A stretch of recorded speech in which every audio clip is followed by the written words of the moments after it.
वैसे तो पाकिस्तान ने आजादी के बाद इंडिया में कई सारे हमले करवाए और इंडिया ने भी हर एक हमले का मुंह तोड़ जवाब दिया, लेकिन एक हमला ऐसा करवाया जिसकी प्लानिंग कई सालों तक चली। अमेरिका की M4 राइफल्स यूज की गई, चाइना का सैटेलाइट यूज किया गया और खुद पाकिस्तान के आतंकवादी संगठन लश्कर-ए-तैयबा ने पाकिस्तानी आर्मी को लीज पर लिए और दरिंदगी की सारी हदें पार करके उनकी पतलून तक उतरवाई गई। तो ये वो वर्कर होते हैं जो बाकी टाइम तो इनएक्टिव रहते हैं, लेकिन जैसे ही इनको टास्क मिलता है ये फुल एक्टिव हो जाते हैं, और वो भी अपने ही देश के खिलाफ। ये लोग किस हद तक गिर सकते हैं। और ये अटैक था पहलगाम में। इस हमले की एक एक डिटेल, NIA की रिपोर्ट, लोकल पुलिस की इंक्वायरी और अभी तक जो भी जांच एजेंसियों के सामने आई है, मैं आपको इस वीडियो में प्रूफ के साथ बताऊंगा। यह है जम्मू और कश्मीर और यह है इसका अनंतनाग डिस्ट्रिक्ट, और इसी डिस्ट्रिक्ट में आता है यह पहलगाम। और इस पहलगाम से जब आप 5 से 6 किलोमीटर ऊपर की तरफ चढ़ाई करते हो तो यहाँ आता है 800 मीटर लंबा एक मैदान। ये मैदान चारों तरफ से पाइन के जंगलों से घिरा हुआ है। इस जगह को इंडिया का मिनी स्विट्जरलैंड भी कहते हैं और इसका नाम है बेसारन वैली। अब देखिए, ये जो बेसारन एरिया मैंने आपको दिखाया था, इसके एक तरफ एक गांव है जिसका नाम है गुर, और इसी गांव में 1992 में पैदा होता है आदिल हुसैन ठोकर, जो पहलगाम हमले का पहला आतंकवादी है। जब ये पैदा हुआ तब किसी ने नहीं सोचा था कि आगे चलकर ये एक ऐसा अटैक करेगा जिससे दो देशों के बीच वॉर जैसी सिचुएशन पैदा हो जाएगी। ये अपना स्कूल और कॉलेज यही अनंतनाग से करता है। तब तक सब कुछ नॉर्मल था, यहाँ तक कि इसका नाम किसी भी एंटी इंडिया एक्टिविटी में नहीं था। लेकिन इसकी एक अजीब आदत थी, वो आतंकवादियों के जनाजे में जरूर जाता था, लेकिन अभी तक किसी भी एक्टिविटी में उसका नाम सुनने में नहीं आया था। अब ये अप्रैल 2018 में अपने घर वालों से एग्जाम का बहाना बना के अटारी बॉर्डर के रास्ते पाकिस्तान निकल जाता है स्टूडेंट वीजा के थ्रू, और इस स्टूडेंट वीजा के लिए इसने पहले ही अप्लाई कर रखा था और ये बात किसी को पता नहीं थी, यहाँ तक कि इसके घर वालों को भी पता नहीं थी। वो पाकिस्तान में जाकर अपना फोन वगैरह सब बंद कर देता है। फिर 2 से 3 दिन बाद आदिल की माँ उसकी मिसिंग कंप्लेंट रिपोर्ट रजिस्टर करवा देती है। अब उधर आदिल पाकिस्तान में जाकर लश्कर-ए-तैयबा की लीडरशिप से मिलता है, और लश्कर-ए-तैयबा वही मिलिटेंट ऑर्गेनाइजेशन है जिन्होंने मुंबई अटैक, पार्लियामेंट अटैक ये सब करवाए हैं। अब पाकिस्तान पहुंचने के बाद मुजफ्फराबाद के सवाई नल्ला में लश्कर-ए-तैयबा का कैंप है। यहाँ पे इसकी ट्रेनिंग स्टार्ट होती है। दौरा-ए-सूफा, दौरा-ए-आम, दौरा-ए-खास, ये कुछ ट्रेनिंग्स के नाम है। और अभी ऑपरेशन सिंदूर में जो 9 स्ट्राइक की गई थी उनमें सबसे पहली स्ट्राइक यही की गई थी। अब इसके आने के नेक्स्ट मंथ यानी 2018 को पाकिस्तान के सामने एक नई समस्या आ जाती है। वर्ल्ड की FATF जो टेरर फंडिंग और मनी लॉन्ड्रिंग जैसी एक्टिविटी को मॉनिटर करती है, वो पाकिस्तान की टेररिस्ट एक्टिविटी को देखते हुए उसे ग्रे लिस्ट में डाल देती है और चेतावनी देती है कि अगर अब भी पाकिस्तान नहीं सुधरा तो वो ब्लैक लिस्ट कर दिया जाएगा। अगर ऐसा हुआ तो IMF और इंटरनेशनल बैंक से मिलने वाले पाकिस्तान को जो लोन है वो बंद हो जाएंगे, और ये पाकिस्तान के लिए बड़ी दिक्कत की बात थी। तो वो सिर्फ दुनिया को दिखाने के लिए छोटे मोटे एक्शन लेता है। फिर इसके नेक्स्ट ईयर यानी 14 फरवरी 2019 को इंडिया में पुलवामा अटैक होता है, जिसमें CRPF के 40 से ज्यादा जवान शहीद हो गए। और इस हमले में पाकिस्तान के खिलाफ जो भी सबूत मिलते हैं वो इंडिया FATF की मेंबर कंट्रीज जैसे US, फ्रांस, UK इनको भेज देती है। इसके बाद 17 से 22 फरवरी तक पेरिस में इनकी मीटिंग होती है और पाकिस्तान को फाइनल वार्निंग मिलती है। लेकिन इससे ज्यादा कुछ फर्क नहीं पड़ता, सिर्फ जो टेररिस्ट ग्रुप थे जैसे लश्कर-ए-तैयबा और जैश ए मोहम्मद, उनकी एक्टिविटी स्लो हो जाती है पर चलती रहती है। अब 5 अगस्त 2019 इधर इंडिया में कश्मीर से आर्टिकल 370 हटा लिया जाता है। इससे पाकिस्तान बौखला जाता है, क्योंकि एक तरफ वो FATF की नजर में आ चुका था जिससे ओपनली कोई टेरर एक्टिविटी नहीं कर पा रहा था, और इधर कश्मीर में भी उसकी पकड़ कमजोर होती जा रही थी। इससे पाकिस्तान के जो टेररिस्ट ग्रुप थे जैसे लश्कर-ए-तैयबा, जैसे मोहम्मद वगैरह, ये परेशानी में आ जाते हैं। इससे निपटने के लिए एक नया प्लान तैयार किया गया। प्लान ये था, अपना नाम बदलो, चेहरा बदलो और काम वही पुराना रखो। जैसे नॉर्मली आपने देखा होगा कोई कंपनी जिसका किसी फ्रॉड के चक्कर में नाम बहुत ज्यादा खराब हो जाता है तो वो नए नाम से कंपनी खोल के वही सेम काम करने लगती है। तो ठीक वैसा ही यहाँ पे भी किया गया। LET ने TRF यानी द रेजिस्टेंट फ्रंट के नाम से एक नया टेररिस्ट आउटफिट बनाया जो LET का ही एक मुखौटा था, और यही TRF आगे चलकर पहलगाम हमले को अंजाम देती है। अब TRF जितना बड़ा इनका प्लान था वैसे ही इनको भर्ती के लिए आतंकवादी भी चाहिए थे। इसके लिए ये पाकिस्तान के जो छोटे मोटे टेररिस्ट ग्रुप थे उनसे आतंकवादी भर्ती करते हैं। बट इसमें सबसे चौंकाने वाली बात यह थी कि पाकिस्तानी आर्मी के SSG पैरा कमांडो जिसका नाम है हसीम मूसा, जिसे अब आप ये आयरनी देखिए, लश्कर तैयबा पैसे वगैरह देकर लीज पे ले लेती है और भर्ती कर लेती है। आगे चलकर यही हसीम मूसा पहलगाम हमले का मास्टरमाइंड बनता है, जो अभी आपको जल्दी पता चलेगा। अब ये जो सारी चीजें मैं आपको बता रहा हूँ कि पाकिस्तान टेररिज्म को स्पॉन्सर करता है, ये मैं अपने मन से नहीं बता रहा हूँ। इन सब के मल्टीपल प्रूफ्स हैं जो भी आपको जल्दी लाइन टू लाइन बताऊंगा, और ये सब आप ऑनलाइन वेरीफाई भी कर सकते हैं। जब 2019 में इमरान खान यूएस विजिट पर थे, तब उन्होंने ओपनली एक्सेप्ट किया कि पाकिस्तान के अंदर 30 से 40 हजार आर्म टेररिस्ट एक्टिव थे,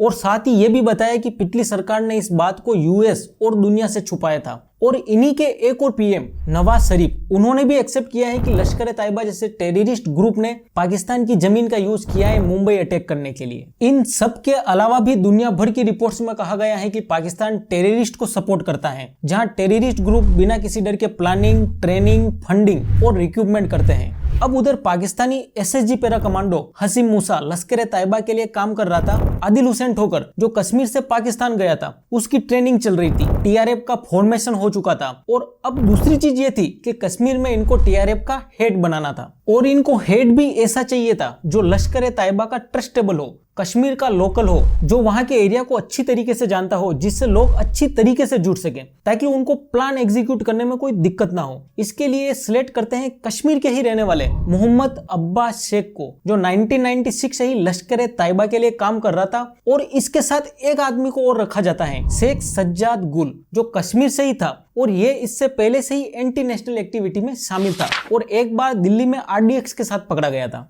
यहाँ टीआरएफ के हेड बन चुके थे, बट इनको अभी भी ग्राउंड लेवल पर काम करने के लिए काफी दिक्कतों का सामना करना पड़ता है, जैसे लोकल एरिया की जानकारी, रहने और खाने पीने की व्यवस्था, और बहुत सारी चीजें। और यहाँ आता है इनका OGW का नेटवर्क, जिनके बिना किसी भी टेररिस्ट ग्रुप का ग्राउंड पर काम करना बहुत मुश्किल होता है। अगर OGW को आसान भाषा में समझें तो ये कश्मीर के ही लोकल्स होते हैं, जो टेररिस्ट ग्रुप को डायरेक्टली या इनडायरेक्टली मदद करते हैं, लेकिन खुद अक्सर गन फाइट या डायरेक्ट अटैक में शामिल नहीं होते। और सिंपल लैंग्वेज में समझें तो ये वो वर्कर होते हैं जो बाकी टाइम तो इनएक्टिव रहते हैं, लेकिन जैसे ही इनको टास्क मिलता है ये फुल एक्टिव हो जाते हैं, और वो भी अपने ही देश के खिलाफ। अब यहाँ टीआरएफ की ही तरह OGW नेटवर्क का हेड बनाया जाता है फारूक अहमद को, जो कश्मीर का ही रहने वाला था, और ये आतंकवादियों को LOC वगैरह पार करवाता था, और इस पहलगाम अटैक में भी इसी ने आतंकवादियों को LOC पार करवाई थी। अब आप ये सोच रहे होंगे कि इन लोगों ने कश्मीर में टीआरएफ बनाया, OGW बनाया, इन सब का मतलब क्या था? ये चाहते तो पहले की तरह मुंबई अटैक, पुलवामा अटैक और 26/11 जैसा कोई हमला कर सकते थे, लेकिन अब की बार इन्होंने ऐसा नहीं किया, क्योंकि जब से कश्मीर में आर्टिकल 370 हटा, तब से इंडियन गवर्नमेंट ने वहां बहुत सारा पैसा इंजेक्ट किया, बाहर से टूरिस्ट ज्यादा आने लगे। ये आप डेटा देख लो, आर्टिकल 370 हटने से पहले वहां केवल 8.5 लाख टूरिस्ट ही आए थे, जबकि 2024 में बढ़कर 43 लाख तक पहुंच गए। इन सब से वहां के लोकल्स को काम मिलने लगा। अब उनमें कुछ के पास पत्थरबाजी करने के लिए टाइम नहीं था, और पाकिस्तान में जो आका बैठे थे उनको लगने लगा कि ऐसे तो कश्मीर हाथ से निकल जाएगा। तो ये रोकने के लिए टीआरएफ और OGW की हेल्प से उन्होंने कई सारे छोटे मोटे हमले करवाए। इसके बावजूद भी नॉन कश्मीरियों की एंट्री बढ़ रही थी। पर इसके बीच एक और चीज, मोहम्मद अब्बास शेख, जो टीआरएफ का हेड था और जिसके बारे में मैं आपको बता चुका हूं, वो एक पुलिस इनकाउंटर में मारा जाता है। अब उसकी जगह उसके साथ एक और आदमी था, शेख सज्जाद गुल, उसे टीआरएफ का हेड बना दिया जाता है। अब सितंबर 2023 में पाकिस्तानी पैरा कमांडो हसीम मूसा और उसके साथ एक और आतंकवादी अली भाई, ये दोनों फारूक के OGW के नेटवर्क के सपोर्ट से कठुआ और सांबा के रास्ते कश्मीर में घुस जाते हैं और एक सेफ जगह पर जाकर छुप जाते हैं। फिर आदिल ठोकर, जिसका जिक्र मैंने वीडियो के शुरू में किया था, जो कश्मीर से स्टूडेंट वीजा के थ्रू पाकिस्तान गया था, अब अपनी ट्रेनिंग पूरी करके वापस कश्मीर आ जाता है। इसके बाद एहसान करके एक और आतंकवादी कश्मीर में एंटर हुआ, लेकिन इसकी कोई ज्यादा इंफॉर्मेशन अवेलेबल नहीं है, और यही चारों आतंकवादी पहलगाम हमले के दिन मौजूद थे। फिर ये कश्मीर में आने के बाद छोटे मोटे हमले करते हैं और सोशल मीडिया के थ्रू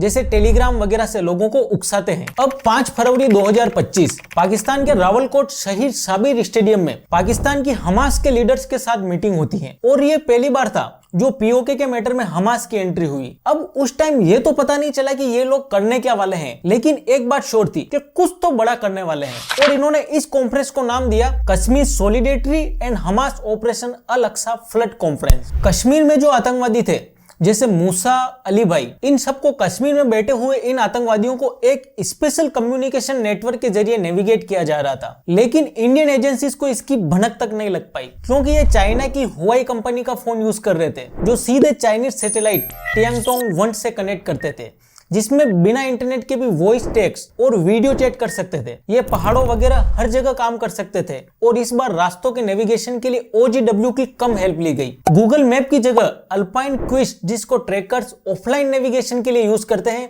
उसका यूज किया गया। इससे पहाड़ों में बिना इंटरनेट के भी नेविगेशन पॉसिबल था। अब इसके बाद अप्रैल 1 वीक में इनकी प्लानिंग स्टार्ट होती है कि किस तरह से कश्मीर में जो ट्रेड और टूरिज्म बढ़ रहा है और जो माहौल बदल रहा है उसे रोका जाए। इसके लिए डिसाइड करते हैं बेसारन वैली के आसपास जो लग्जरी होटल्स हैं, जहां फॉरेन टूरिस्ट भी होंगे, उनको टारगेट किया जाए।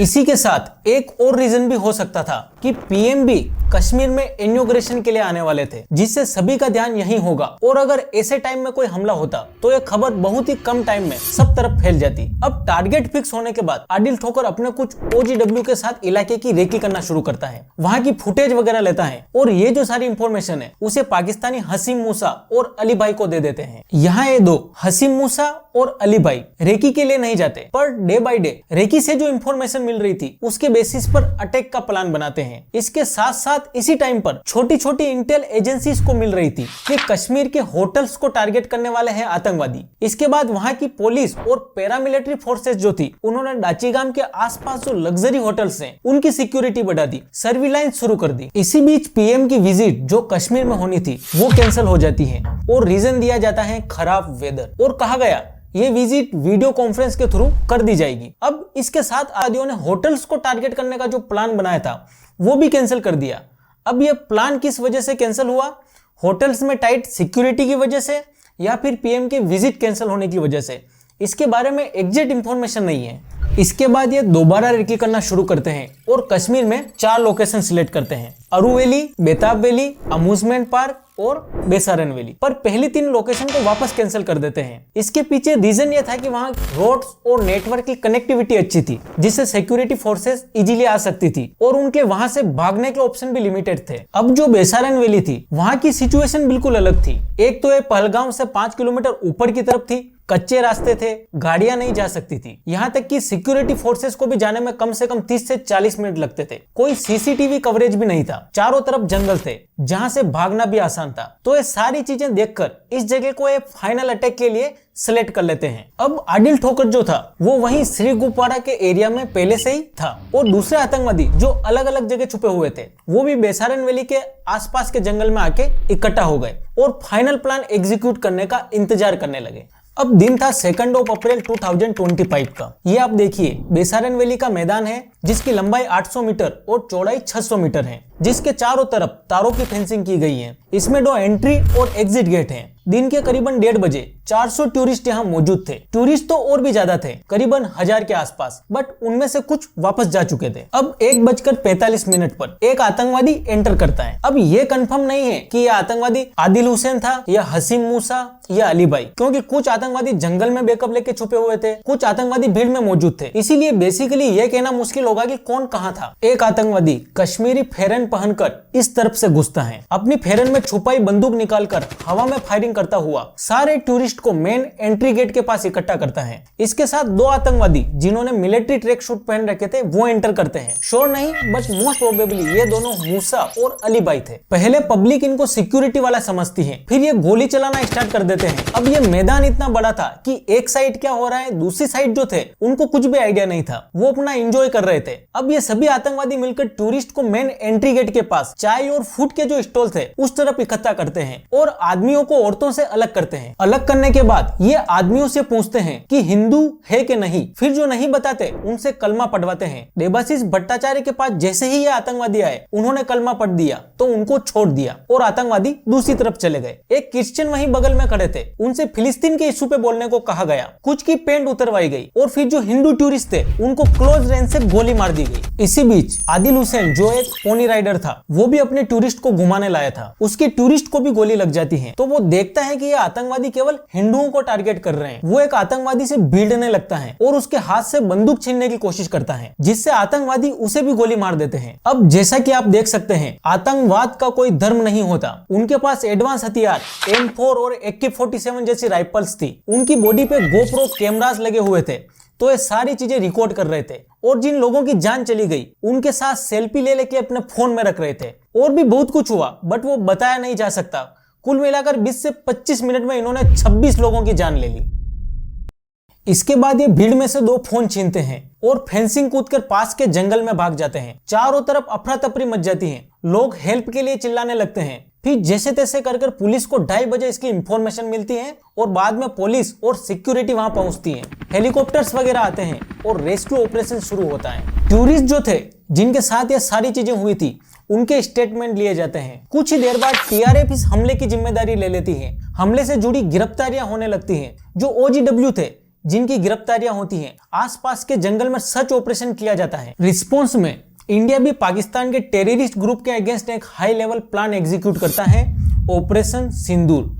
पर पहलगाम हमले के जो आतंकवादी थे, वो अभी भी खुले घूम रहे थे। पर जैसा कि मैंने आपको पहले भी बताया, ये आतंकवादी कम्युनिकेशन के लिए चाइना की बनाई हुई कंपनी का फोन यूज कर रहे थे, जो सीधे चाइनीज सैटेलाइट से कनेक्ट थे। और इंडियन सिक्योरिटी फोर्सेस भी एक ऐसे ही हुआई सैटेलाइट फोन को अप्रैल से ट्रैक कर रही थी। जब उस फोन से एक अनयूजुअल कॉल हुआ, तो उस ट्रैकिंग से पता चला कि ये लोग हरवान फॉरेस्ट के एक छोटे से एरिया में छुपे हुए हैं। इसके बाद 28 जुलाई 2025 को राष्ट्रीय राइफल्स, जम्मू कश्मीर पुलिस और पैरा सिक्योरिटी फोर्सेस मिलकर हरवान के जंगल में एक जॉइंट ऑपरेशन लॉन्च करती हैं, जिसमें 3 टेररिस्ट, हसीम मूसा जो पहलगाम हमले का मास्टरमाइंड था, उसके साथ अबू हमजा और यासिर, ये दोनों मारे जाते हैं। बाद में जब इनकी तलाशी ली गई, तब सिर्फ गन्स वगैरह ही नहीं मिले, बल्कि GoPro body camera, solar charger, medicine, dry fruits और आधार कार्ड तक मिले। और सबसे बड़ी बात, पाकिस्तान के वोटर ID कार्ड्स और पाकिस्तानी CNICs उनके पास से रिकवर हुए। अब आप ये आयरनी देखिए, एक तरफ पाकिस्तान इस हमले में अपनी इन्वॉल्वमेंट से पूरी तरह डिनाई करता है, वहीं दूसरी तरफ अबू हमजा, जो इस ऑपरेशन में मारा गया, जिसका असल नाम ताहिर हबीब था, उसका POK में जनाजा गाजिब होता है। मतलब पाकिस्तान खुद इनको अपना हीरो बना रहा था। दोस्तों, ये पूरा केस एक और दूसरी चीज हमें दिखाता है कि क्रॉस बॉर्डर टेररिज्म अभी भी एक रियलिटी है और हमारी सिक्योरिटी फोर्सेस ने हमेशा इनका मुंह तोड़ जवाब दिया है।